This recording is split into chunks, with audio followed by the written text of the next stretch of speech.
안녕하세요. 반갑습니다. 여러분의 전기 기술 교육의 동반자, 저는 다산에드 대표 전병칠입니다. 오늘 이 시간에는 전기가 만들어지는 발전소에서부터 변전소를 지나 우리 가정까지 어떤 경로를 통해서 오는지 그 전체적인 계통에 대한 이야기를 나눠보려고 합니다. 이 내용을 통해서 여러분은 이 발전소에서 만드는 전기가 어떠한 중간 경로를 거쳐서 우리 집에 오게 되는지, 혹은 전기를 사용하는 수용가까지 오게 되는지 그 과정을 이해하실 수 있을 것입니다. 그럼 지금부터 설명 시작할게요. 저는 그 내용을 설명하기 위해서 일단 이 그림을 가져왔습니다. 이 그림은 제 찐 초보 걸음마 전기에 들어가 있는 그림이에요. 일단 발전소가 맨 앞에 있고요. 그 다음에 변전소, 그리고 이제 여러분 잘 보시면 이게 철탑이죠.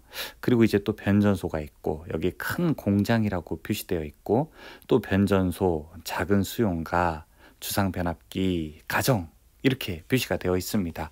지금 보시게 되면은 일단 발전소부터 우리가 이야기를 해야 될 것 같아요. 발전소는 흔히 우리가 전기가 만들어지는 곳이라고 부르게 되는데요. 보통 이제 전기가 만들어지는 것은 어떤 원리일까요? 여러분 아마 발전에서 꼭 중요한 이름 두 가지를 들어봐야 될 텐데, 웨르스테드와 패러데이죠. 즉 전류가 만드는 자기장, 이 전류와 자기장에 의한 전자 유도 법칙으로 인해서 전기가 만들어지는 곳이 바로 발전소입니다. 그러니까 어떤 회전 기기가 움직여서 전기가 만들어지는 것이 일반적인 발전소의 성격이죠.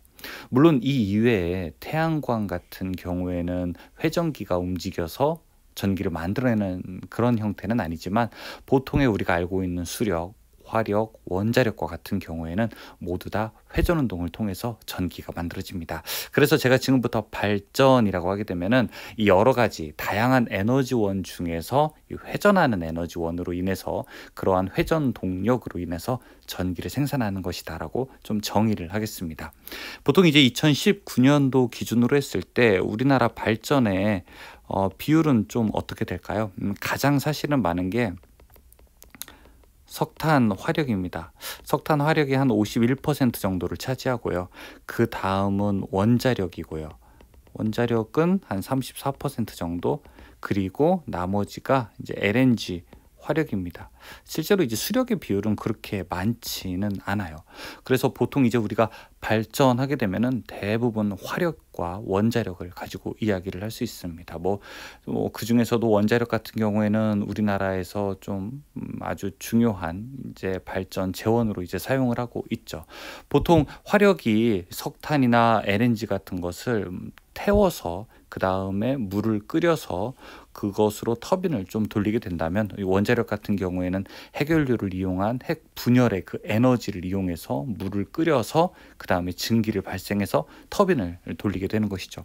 보통 이렇게 발전소에서 만들어진 전압은 여기 보시는 것처럼 22kV, 즉 약 한 2만 볼트 정도 됩니다. 2만 볼트 정도 되기 때문에 이것을 이제 발전소부터 멀리 보내기 위해서는 전압을 조금 높일 필요가 있습니다. 그래서 이 발전소에 있는 변전소, 이걸 우리가 이제 보통 이 발전소 내에 있는 구내 변전소라고 부르게 되는데, 이 구내 변전소를 통해서 2만 볼트, 약 22kV, 20kV의 전압을 높게 3, 4, 5kV 정도로 바꾸게 됩니다. 어떤 경우는 이제 765kV, 즉 76만 5천 볼트로 바꾸는 경우도 있게 되죠. 그렇게 해서 먼 지역으로 이제 전기를 보내게 됩니다. 이걸 우리가 무엇이라고 하게 되냐면 보통 송전이라고 부르게 되죠. 이 송전의 과정을 거치게 되어서 일단 인근 지역에 오게 되면은, 즉 예를 들어 큰 광역 도시가 있다면 이제 그 인근으로 왔을 때 우리가 1차 변전소를 거치게 됩니다. 이 34만 5천 볼트, 즉 철탑으로 주로 움직이다가 보통 이제 큰 규모의 공장이라든지 이런 곳들은 154kV로 전압을 낮춰서 직접 사용을 하게 됩니다. 하지만 보통 이제 154kV로 직접 사용하는 큰 규모의 공장을 제외하고는 나머지는 또 2차 변전소를 통해서 우리가 전압을 조금 더 낮춰야 됩니다.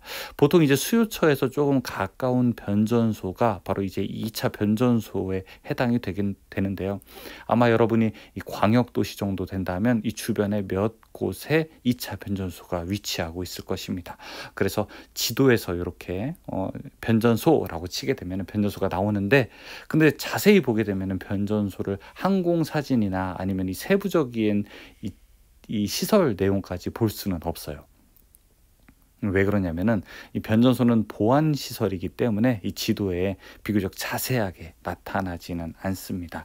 이렇게 전압을 낮추게 되면은 이제 작은 수용가라고 하게 되면요, 보통 큰 빌딩이라든지 아니면은 빌딩, 그 다음에 뭐 대학교 같은 학교, 그 다음에 아파트 같은 경우는 모두 다 22,900볼트를 직접 받는 비교적 작은 수용가에 해당하게 됩니다. 자, 이런 것들은 22,900볼트를 받아서 이 구내 안에 있는 이 변압 시설을 통해서 다시 380볼트나 혹은 220볼트로 전압을 낮추어서 이제 사용을 하게 되죠. 그렇지 않고 보통 이제 작은 가정 같은 곳은 어떻게 될까요? 이 가정 같은 경우에는 전주 위에 있는 변압기, 이걸 우리가 주상 변압기라고 부르게 됩니다. 이런 주상 변압기를 통해서 전압을 이제 낮추거나, 혹은 이런 길가에 있는 이런 네모난 철제로 되어 있는 이 변압기 혹시 본 적 있으세요?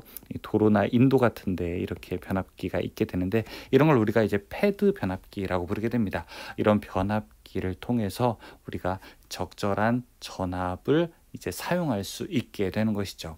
즉, 전기가 발전소에서부터 우리 집까지 오는 과정에서는 사실 굉장히 많은 변압기를 거치게 됩니다. 처음 만들어진 전기가 이 구내에 있는 변전소를 통해서 전압을 일단 높였지만 그 다음부터는 멀리 이동을 한 다음에 전압을 다시 낮추고, 그 다음 다시 이동을 한 다음에 전압을 낮추고, 그 다음 다시 이렇게 전압을 낮춰서 우리 가정까지 오게 되는 것이죠.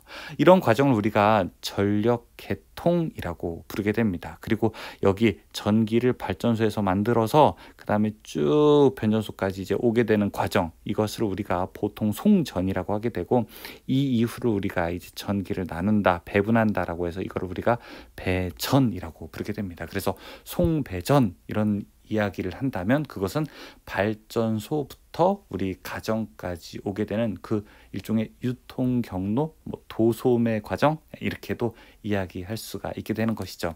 그 중간중간에 이런 전압들이 있습니다. 이런 전압을 우리가 이제 공칭 전압이라고 부르게 됩니다. 이 전압은 이제 몇 가지 규정을 가지고 있는 이런 크기로 우리가 정해져서 사용을 하게 되죠. 왜냐하면은 임의대로 사용을 하는 것이 아니라 이 각종 변압기라든지 이 각종 중간에 들어가는 전력 계통의 이런 시설물마다 전압이 정해져 있어야 우리가 일정한 통일성을 갖고 시설을 설치하고 그 다음에 유지할 수 있기 때문에 그렇죠. 그래서 중간중간 사용하는 이런 전압들을 우리가 공칭 전압이라고도 부르게 됩니다. 중간에 변압기가 굉장히 많이 있게 되고, 그 다음에 발전소의 시설까지 모두 다 사실은 제일 중요한 것은 이런 전자유도에 의한 원리라고 또 할 수 있습니다. 전기가 만들어지는 것부터 중간에 변압기를 거치는 것, 그리고 마지막에 우리 집의 변압기를 거치고, 혹시 우리 가정에서 주로 이 모터 부하를 사용하게 된다면 여기에 들어가는 것 모두 다 사실은 전자유도와 직접적인 관련이 있게 되는 것이죠. 여러분, 이제 전기를 잘 배우게 되신다면 전기가 어떻게 만들어져서 어떻게 가정까지 오는지 전체적인 흐름을 한번 생각해 볼 필요도 있습니다. 그래야 이 중간중간 배우게 되는 전기의 법칙들, 전기의 이론들, 그 다음에 수학적 내용들이 조금 더 재밌게 여러분에게 다가올 것입니다. 오늘은 간략하게 이 발전소에서 우리 집까지 이 전기가 어떻게 오게 되는지 그 과정을 한번 배워보게 되었습니다.